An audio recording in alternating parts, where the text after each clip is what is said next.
আসসালামু আলাইকুম। চলে আসলাম আজকে চলে আসলাম এই কোন্ডা এলাকায়।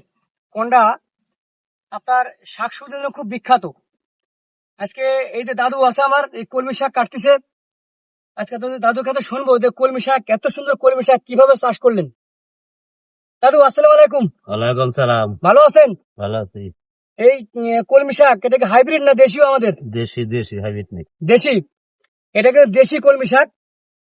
এই দেখেন, দেশি কলমি শাক অনেক সুন্দর কিন্তু কলমি শাক।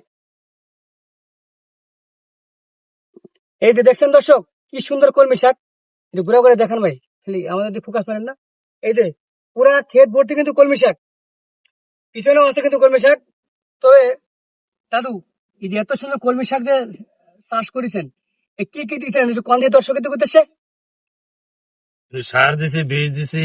কি সার দিচ্ছেন যার কারণে এত সুন্দর সবজি বা এত সুন্দর শাক পাওয়া যাচ্ছে? ইউরিয়া সার দিছি, কলই সার দিছি। কলই সার বলতে কি বোঝায়? টিএসপি। টিএসপি। কলই সার মানে টিএসপি, কলই বলতে দেখতে, এই জন্যই টিএসপি বলা হয়। এটা কিন্তু ড্যাব বা ম্যাটিস সার বলা হয়। তো বন্ধুরা, আমার দাদু কিন্তু আজকে সফল। আচ্ছা, এই শাক চাষ করে কি আপনি সফল? এই বাজারে কত করে চলছে শাক বর্তমান? 10 টাকা। 10 টাকা আটি। এই 10 টাকা আটিতে এত সুন্দর শাক আপনারা পাচ্ছেন, এটা কিন্তু কল্পনার বাইরে, অকল্পনীয় একটা বিষয়। তবে আপনারা কলমি শাক খেতে পারেন। আর কলমি শাকে কিন্তু গুণ আছে, কিন্তু কলমি শাক প্রচুর পরিমাণে ফাইবার আছে, এবং এটা তাদের কিডনিতে পাথর নষ্ট হচ্ছে না। আপনারা যদি নিয়মিত এই কলমি শাক খেতে পারেন, তাহলে কিডনির পাথর থেকে আপনারা 100% গ্যারান্টি রক্ষা পেতে পারেন।